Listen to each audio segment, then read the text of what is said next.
merdeka. Sebuah kalimat yang sudah tidak asing bagi bangsa Indonesia. Merdeka diucapkan pertama kali atau dikumandangkan tepatnya pada tanggal 17 Agustus 1945. Saya mendengar keterangan sejarah dari bangsa Indonesia. Ternyata Menko Polhukam mengatakan bahwa bangsa Indonesia itu merdeka melalui sebuah perjuangan. Jadi mereka, bangsa Indonesia bersatu melawan penjajah. Beda dengan negara Malaysia atau Singapura yang dikatakan oleh Menko Polhukam bahwa mereka diberi kemerdekaan. Tetapi kita juga bersyukur kepada Tuhan Yesus yang sudah memerdekakan kita. Karena apa yang tertulis di dalam Roma pasal yang ketiga. Roma pasal yang ketiga. Ayat yang sudah tidak asing bagi kita, yaitu ayat 23. Roma pasal 3 ayat 23 tertulis demikian. Karena semua orang telah berbuat dosa dan telah kehilangan kemuliaan Allah. Sungguh miris kehidupan manusia yang dicatat dengan jelas oleh Alkitab bahwa semua manusia telah berbuat dosa. Sama dengan sejarah bangsa kita yang dijajah. Kita orang yang berdosa dijajah oleh dosa. Tetapi lewat pengorbanan Tuhan Yesus di atas kayu salib, Dia sudah turun ke dalam dunia, berkorban, mati di atas kayu salib, dan tumpahan darahnya. Sebuah peristiwa yang membasuh setiap dosa umat manusia. Dan tujuan Yesus juga membebaskan kita dari dosa. Ada satu ungkapan yang terdapat di dalam Injil Matius pasal yang kelima ayat yang ke-13. Injil Matius pasal yang kelima ayat 13. Demikian firman Tuhan. Kamu adalah garam dunia. Saya ulangi lagi. Kamu adalah garam dunia. Jika garam itu menjadi tawar, dengan apakah ia diasinkan? Tidak ada lagi gunanya selain dibuang dan diinjak orang. Saya tertarik dengan kalimat ini. Dan Yesus dengan jelas dan tegas katakan bahwa kamu adalah garam dunia. Siapa itu? Itu adalah setiap orang, setiap pribadi yang menyatakan dirinya dia adalah anak-anak Tuhan. Karena apa? Kalau saya melihat proses pembuatan garam, salah satu yang pernah saya lihat, ternyata dikerjakan itu pasti di pinggir pantai. Karena menyuplai air laut. Air laut yang kita biasa lihat seolah-olah biasa saja. Tetapi setelah melalui proses, dia akan menghasilkan apa yang disebut dengan garam. Dan setiap manusia membutuhkan garam.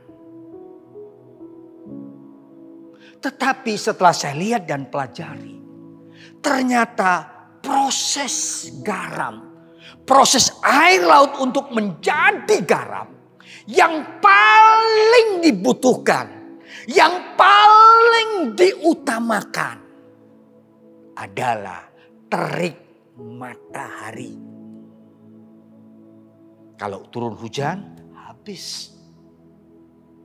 Terik matahari, tanpa terik matahari tidak akan menghasilkan. Begitu juga dengan kehidupan kita sebagai orang-orang yang menamakan dirinya Kristen atau anak-anak Tuhan. Yesus dengan jelas katakan, kamu adalah garam dunia. Garam yang berdampak. Kita lihat bukan fungsi dari garam yang berdampak, yang mempengaruhi sebuah masakan tanpa garam tidak akan sedap. Tetapi bagaimana kehidupan kita sebagai orang-orang Kristen yang mengatakan dirinya saya anak Tuhan. Tetapi Yesus dengan tegas katakan, kamu adalah garam dunia. Sekarang menjadi sebuah pertanyaan bagi kehidupan kita.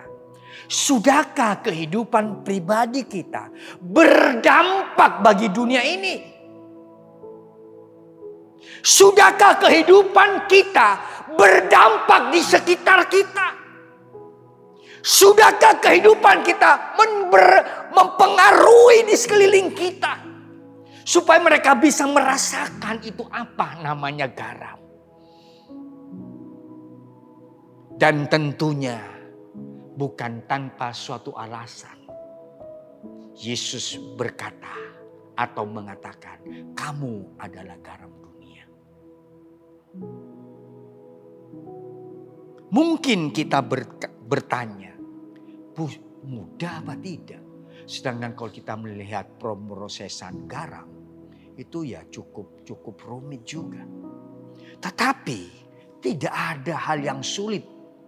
Tidak ada kata-kata yang sukar bagi Tuhan Yesus untuk memproses, membentuk, mengubah kehidupan pribadi kita yang dulunya orang yang berdosa, yang terbelenggu oleh dosa dan iblis. Tetapi Yesus sudah membebaskannya dan mau membentuk, memproses setiap kehidupan kita menjadi garam dunia. Tetapi apa yang Alkitab katakan di Matius pasal yang ke-5 ayat yang ke-13, jika garam itu menjadi tawar, dengan apakah ia diasinkan? Sesuatu yang tidak pernah kita lihat, bukan? Kalau kita beli sebungkus garam di toko atau di swalayan, kemudian setelah kita buka, kita rasakan, gak ada rasanya mungkin garam itu tawar. Tetapi Alkitab memperingatkan kepada kita, kalau garam itu menjadi tawar, apa artinya? Kalau kehidupan kita sebagai orang-orang Kristen tidak berdampak bagi orang lain, bagi dunia ini, apa artinya kehidupan kita? Tetapi Yesus katakan, kamu adalah garam dunia. Biar kita melihat apa yang dikatakan Yesus di dalam kitab Injil Yohanes pasal yang ke-14. Kita bisa berubah. Kita bisa dibentuk dari air garam menjadi garam. Kehidupan kita yang lama diubah supaya hidup kita berdampak. Ada satu hal yang perlu kita ketahui. Injil Yohanes pasal yang ke-14 ayat yang ke-16. Injil Yohanes pasal 14 ayat ke-16. Aku akan minta kepada Bapa dan ia akan memberikan kepadamu seorang penolong yang lain, supaya ia menyertai kamu selama-lamanya. Ayat 17, yaitu roh kebenaran. Dunia tidak dapat menerima dia, sebab dunia tidak mengenal dia. Dan tidak mengenal dia, tetapi kamu mengenal dia, sebab ia menyertai kamu dan akan diam di dalam kamu. Puji Tuhan. Tidak ada yang sulit. Karena Yesus yang kita sembah. Dia akan mengirimkan. Dia akan memberikan seorang penolong yang lain. Yaitu Roh Kudus. Untuk menyertai kita. Bahkan tinggal dalam kehidupan kita. Untuk membentuk kita menjadi garam yang berdampak bagi orang lain. Seperti proses daripada air laut menjadi garam. Tanpa sinar matahari. Terik matahari tidak akan jadi. Termasuk kehidupan kita orang yang berdosa. Setelah kita dibebaskan. Dan kita hidup. Menurut akan firman Tuhan sama saja. Tetapi Allah mau supaya kita dibentuk. Kita dibentuk, diproses oleh firman Allah. Oleh Roh Kudus. Supaya kita menjadi garam yang berdampak. Hidup kita bisa dibentuk. Bisa diubah. Bisa diproses. Yang pertama oleh Roh Kudus. Karena Roh Kudus yang akan menuntun kamu, menyertai kamu, akan membimbing kamu kepada segala kebenaran. Dan yang kedua, yaitu di dalam 2 Timotius pasal yang ketiga. 2 Timotius pasal yang ketiga, ayat yang ke-16. 2 Timotius pasal yang ketiga, ayat yang ke-16. Segala tulisan yang diilhamkan Allah memang bermanfaat untuk mengajar, untuk menyatakan kesalahan, untuk memperbaiki kelakuan, dan untuk mendidik orang dalam kebenaran. Puji Tuhan, ternyata Allah yang kita sembah sudah mempersiapkan semua. Melalui firman Allah yang berkuasa. Melalui karya daripada Roh Kudus. Yang akan membentuk, memproses kita. Menjadi garam dunia. Garam yang berdampak.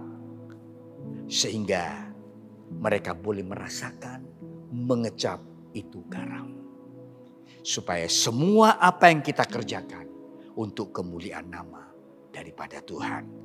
Terpujilah nama Tuhan, firman Tuhan yang saya bawakan pada pagi hari ini. Biarlah kita yang sudah dimerdekakan, kita juga mau dibentuk untuk supaya kehidupan kita menjadi garam bagi dunia untuk kemuliaan nama daripada Tuhan. Tuhan Yesus memberkati.